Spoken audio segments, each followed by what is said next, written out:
Zurich, Switzerland, December 2019.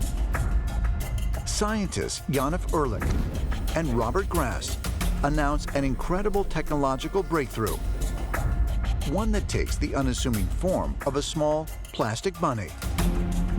This seemingly mundane object hides an incredible secret. Just like a living creature, the bunny has its own DNA. But how? By binding negatively charged molecules of biological DNA with positively charged particles of protective silica, Ehrlich and Grass were able to create the world's first synthetic DNA. While biological DNA is relatively fragile, this synthetic DNA can last potentially for eons. In the case of the bunny, the scientists encoded the digital files used to create the 3D printed object into the plastic. With even just a tiny snippet, they can decode the information inside and print a new copy of the bunny, which will carry the same synthetic DNA. What makes this breakthrough particularly significant is the fact that it has the ability to store massive amounts of data.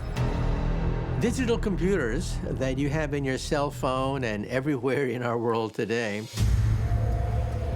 deals with digital information, zeros and ones, zeros and ones. And that's how it makes calculations. Now, Mother Nature is more sophisticated.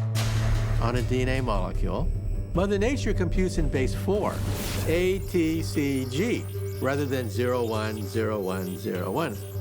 And we can actually compute by hijacking this base 4 mechanism that Mother Nature has created and putting our programming on ATCG, ATCG. Experts say that once this technique is scaled up, massive amounts of data can be stored in any object, retrieved, and replicated, presumably forever.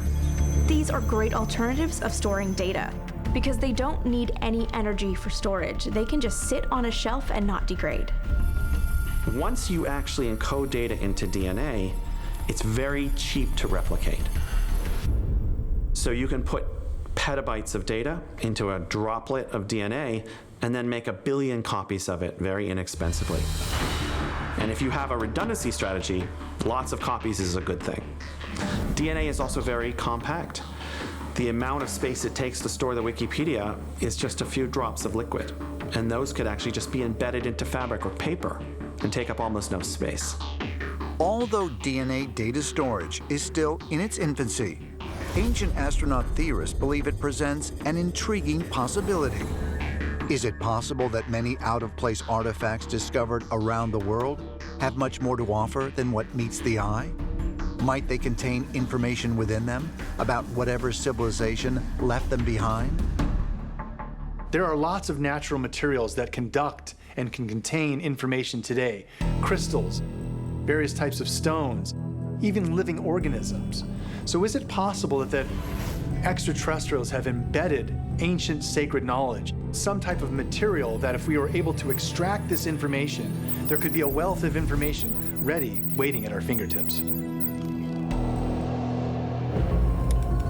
Ancient astronaut theorists suggest that by examining out-of-place artifacts, we might discover clues as to what information is contained within them and how to access it. As support for this notion, they point to the artifacts that humanity recently sent to the moon. When the Arch Mission Foundation created the Lunar Library, they included analog layers that could be read without a computer.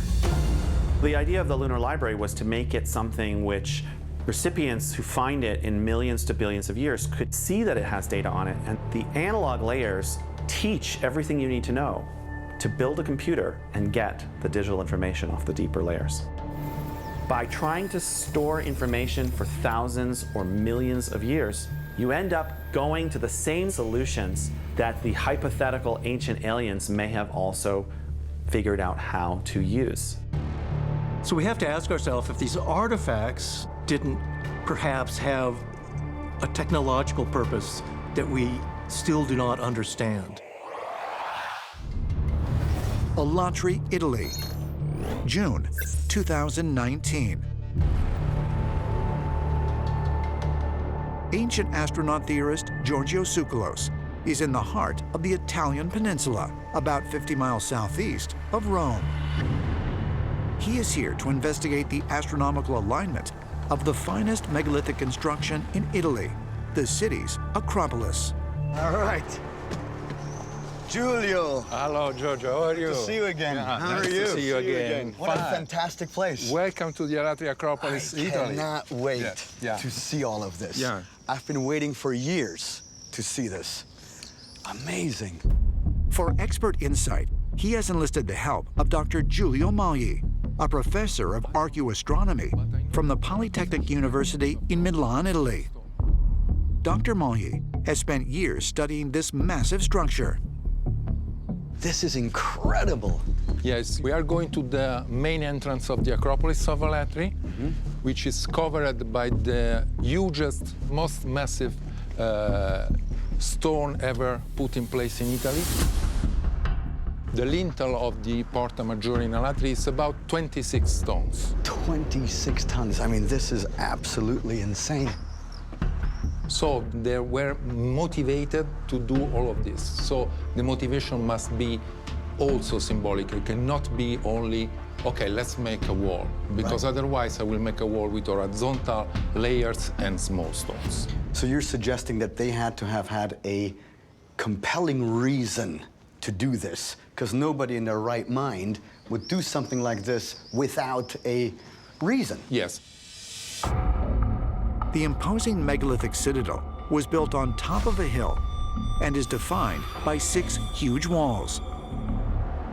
The shape of the Acropolis, when viewed from the sky, has led some to suggest that it was built to create a lasting commemoration of the site's connection to the stars. Giorgio has brought a drone with him to get an aerial view of the ancient Acropolis. All right, let's launch this rocket. Yes.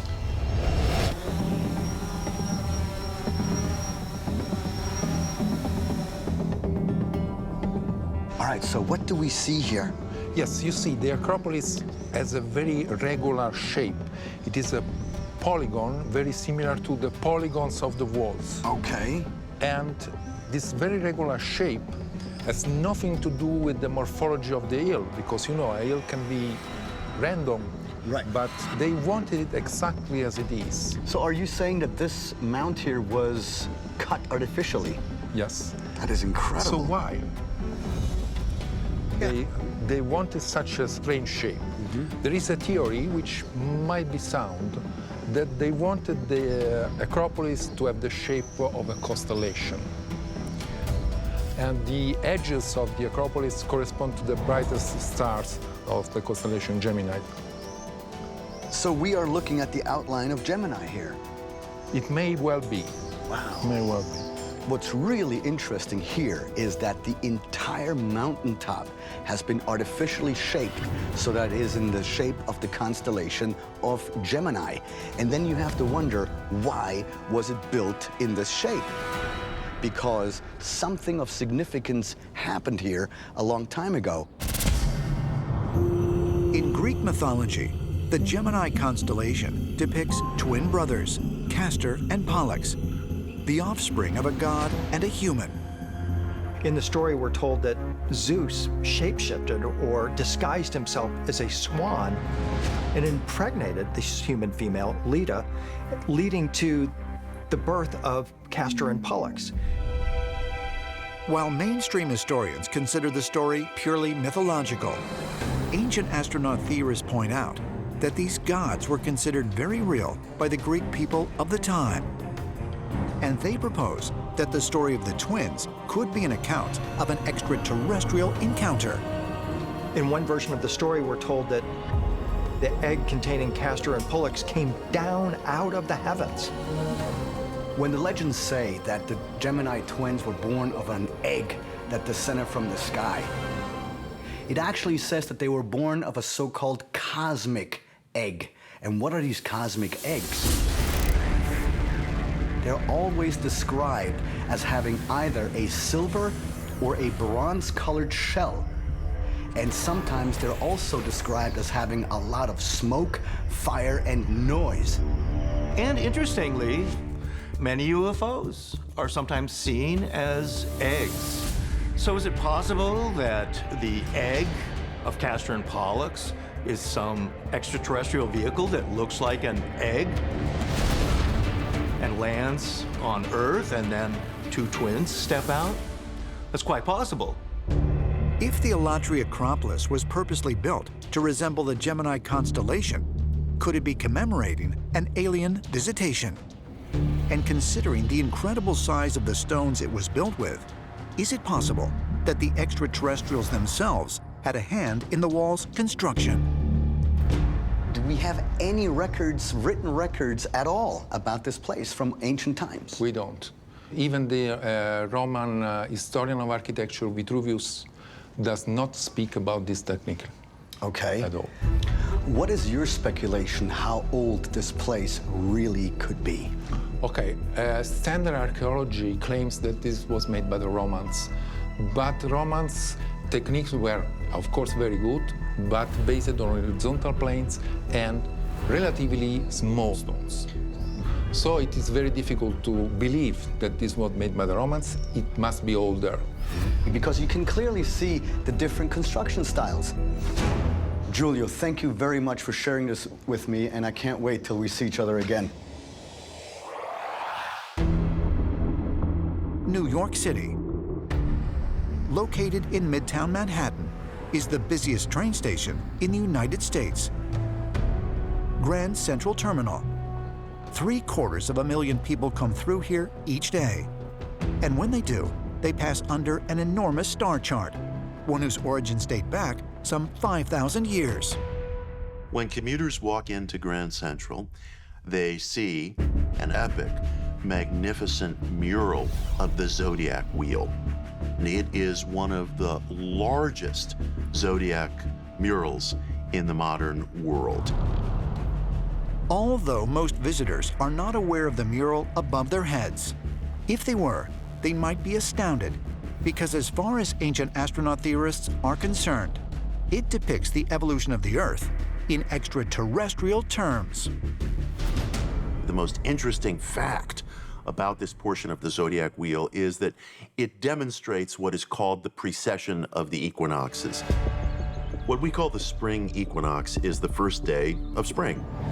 Back when the principles of astrology were first put together, the first day of spring was in Aries. During the age of Christ, the first day of spring was in Pisces. The fish is associated with Pisces. Christ was considered the fisher of men. And nowadays, the spring equinox occurs when the sun rises in the constellation of Aquarius. That's why we are said to be in the age of Aquarius, which is supposed to be an age of spiritual understanding, mystical awareness, and world peace.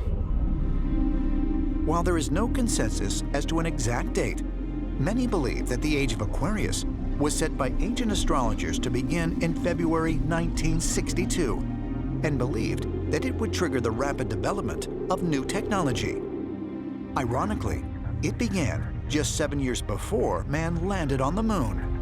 It's one small step for man, one giant leap for mankind. I guarantee you that when our ancestors spoke about these gods descending from the sky, they were not referring to the constellations themselves descending from the sky, but in my opinion, people coming from those areas up in the night sky.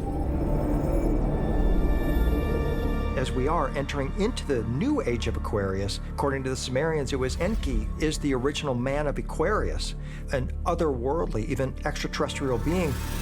We are returning to a time when Enki himself may return.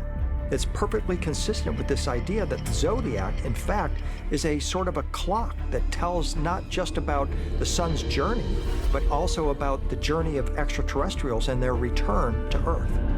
We're now in the age of Aquarius, and there is a quickening effect taking place with our technological advances. It's very possible that we are now in the age when we are going to reconnect with our ancient alien ancestors. Could our ancestors have been aware of the Zodiac's powerful message thousands of years ago? And might the signs of the Zodiac provide the key to understanding both humanity's past and future? There's a prophecy in the Glastonbury Zodiac relating to the coming age of Aquarius. It's going to be a time where our minds begin to think radically differently in a way that can transform life on this planet for the better. In many ways, we are becoming more enlightened. We are becoming more connected with the cosmos. We understand more about our roots and our origins. Amboise, France, 1513. At Chateau de Clos-Lucé, a 61-year-old Leonardo da Vinci begins work on what will be his final painting. 3 years later, he completes his portrait of an androgynous figure emerging from a shadowy background, St. John the Baptist. Picture this painting in a dimly lit chapel. Before lighting the candle, you don't see anything. Right. You light the candle, and the light of the flame illuminates the painting, and there emerges against a dark background St. John the Baptist. And the pointing upward to heaven, saying, I'm from the light, I'm witnessing to the light. He's pointing to another realm. Oh, yes. This is where the divine wisdom comes from. This is the source of everything. The first words of St. John are, I saw the light, I will come to this earth. Wow. Leonardo was encoding extraordinary secrets in his paintings. He wanted to imbue his work for the future generations with his own private message. His paintings are like portals to another world where the real Leonardo inhabits. But whether we're big enough to accept what he has to say is quite another matter. Investigators have recently found some pretty astonishing things about Leonardo da Vinci's painting, John the Baptist. And they mirror the image to create a double image. And then through an enhancement process, they're able to bring out what seems to be the face of an extraterrestrial. It's a pretty unusual thing. And we know that Da Vinci did use this mirroring technique. And so this isn't something that is so far-fetched that he would do. Da Vinci is one of a long line of artists who have told us, beginning with the ancient Egyptians and running through the early Christians and Tibetans, that art is a medium, it's a conduit through which ordinary people can connect with higher dimensional beings, even extraterrestrials. Did Leonardo da Vinci experience an extraterrestrial encounter? One that opened his mind to what was once considered forbidden knowledge? Ancient astronaut theorists say yes, and believe that Da Vinci encoded his works in such a way that future generations could learn the truth about mankind's origins.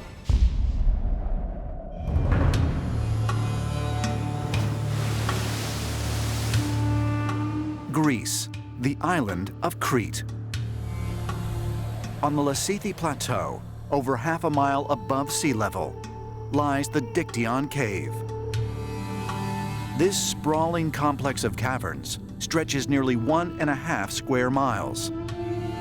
And archaeological finds have shown a human presence dating as far back as 6,000 years ago. Historians believe the first inhabitants of the area actually lived inside the cave. And according to legend, its many chambers were once home to an otherworldly being, Zeus, the Greek god of thunder. In Greek mythology, Zeus is the son of Cronus, the king of the first generation of gods, known as the Titans. Zeus's father, Kronos, is not particularly excited about giving birth to a child because he's heard a prophecy that one of his children is going to overthrow him. So just as soon as his children are born, he just swallows them all down. Now, his mother, Rhea, who's Kronos' wife, is distraught about this, so what she does is substitute a rock that she's wrapped up in swaddling clothes, gives it to Cronus, which he swallows down. And what she does is hide Zeus away in a cave, so he grows up there. In Theogony, the 8th century BC poet Hesiod describes the cave Zeus was hidden in as lying in these very mountains, and specifically near the city of Lyctos, the location of the Dictyon cave. But the similarities between this cave and the cave of Zeus described in Greek mythology go much further.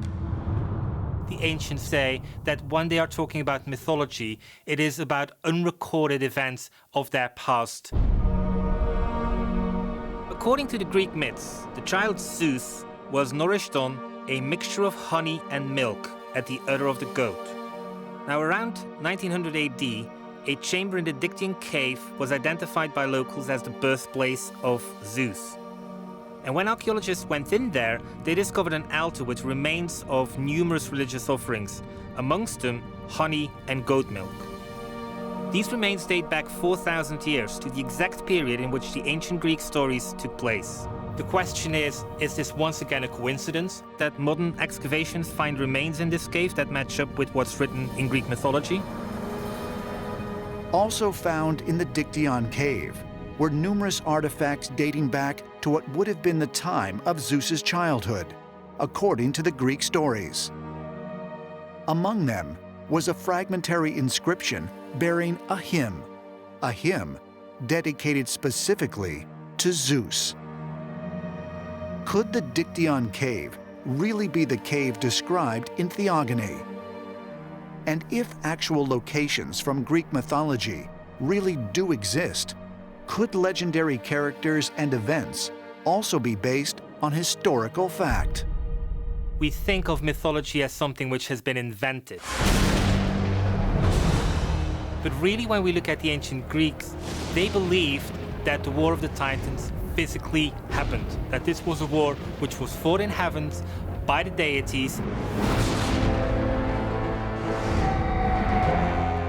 In Greek mythology, the War of the Titans is a celestial battle waged by Zeus and his siblings, known as the Olympians, against their father Cronus and the Titans. The Olympians, who are the victors in this battle, were the gods worshipped by the ancient Greeks. But according to ancient astronaut theorists, these human-like beings may have been something other than divine, and this mythical war may have been an actual historical event. To support this claim, they point to the existence of similar myths and stories told by different cultures throughout the world. When it comes to warring parties of gods, Greece is not a standalone issue. We have the same thing in Ragnarok. In Norwegian mythology, we have this idea that the gods fought amongst themselves as well. We also have stories from Sumerian, Babylonian, Hittite accounts where it says that the wars were fought between gods. We see the same story of Titans being overthrown by a new set of gods in the Sumerian epics of the Anunnaki coming here as the original culture in ancient Iraq. So these similarities tell of a warring race of beings that squabbled amongst themselves about the rights of various areas on the earth. The Tonle Sap Lake, Cambodia. This combined lake and river system has a flow that changes direction twice a year, and the portion that forms the lake expands and shrinks dramatically with the seasons. But this unusual body of water is unique for another reason. It is said to hold the mythical sword of Priya Pisnokar. The swordsman in Cambodia has a wonderful legend and a story within that culture called Pisnokar. This is a wizard, a master craftsman. In Cambodian mythology, Priya Pisnokar is the son of a human man and a woman who came from the sky. The stories say that he is brought to the sky world, where he is taught the technology of the gods. and some have credited him as being the architect behind the world's largest religious shrine, Angkor Wat, which sits just north of the Tonle Sap Lake. But in addition to magnificent structures, Priya Pisnokar was also said to have fashioned a sword that made him invincible in battle. In the Cambodian legend, he's been credited crafting a sword as thin as a feather. Priya Pisnokar had a sword that could cut stone, and it's reported that he could use this to cut a ceramic jug so finely down the middle that the water only ran out when the two halves fell apart. According to legend, Priya Pisnokar threw his mighty weapon into the Tonle Sap Lake when it grew too weak to be of use to him anymore. Much like Excalibur was given back to the Lady of the Lake in the story of King Arthur. But how does a sword grow weak? According to ancient astronaut theorists, the blade had lost its power, and that blade was not made of metal, but of light. Does a sword of fire really exist? Well, it does, if you think of a type of lightsaber. Whenever he took it out to cut something with it, it was more blinding than the sun. It was very thin and very bright, emitting light. From the description of it, it could be a kind of laser type of beam. Lasers, what you want to just think about is a whole bunch of waves all moving together in step. The light that comes out of a light bulb is a bunch of random people in a mob running crazy in all different directions. And the laser is all the people marching orderly fashion. Everything lines up and basically makes the light that much more powerful and effective. Could Priya Pisnokar really have existed? And if so, might the amazing sword he wielded have involved some type of laser technology? Is it possible that lightsabers, a work of modern science fiction, actually existed in the ancient past? So there's two ways to think of a lightsaber that you're trying to make.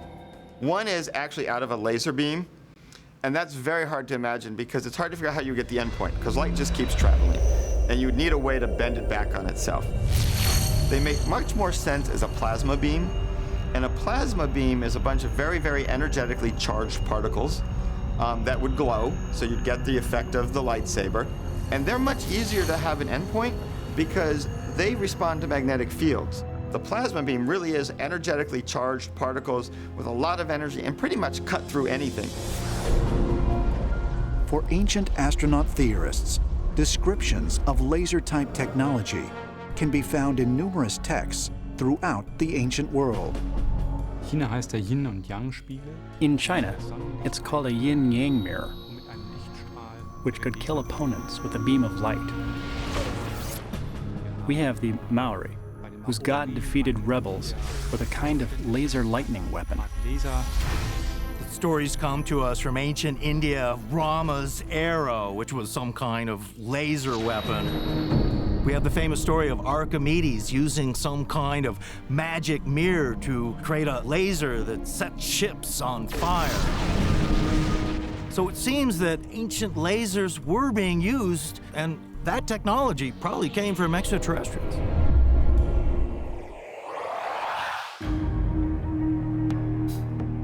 Chicago, Illinois, 2006.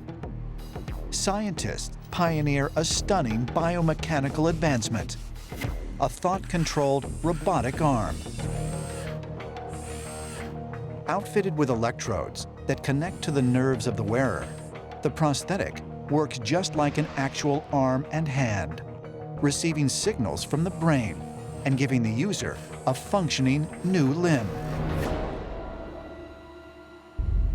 But as scientifically sophisticated as this is, ancient astronaut theorists point to a remarkably similar account in an ancient story from the British Isles. Irish myth has a story about a divine physician called Deity. He has herbs to heal every affliction of the human body and soul. And the people, whether they're wounded in battle or they're afflicted in childbirth or miscarriage or headaches or whatever the malady is, they will go to Deity for healing.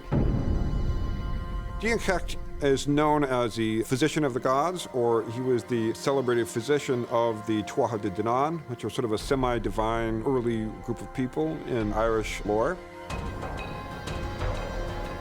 According to Celtic tradition, the Tuatha De Danann were a race of supernatural beings that came to Ireland riding on dark clouds.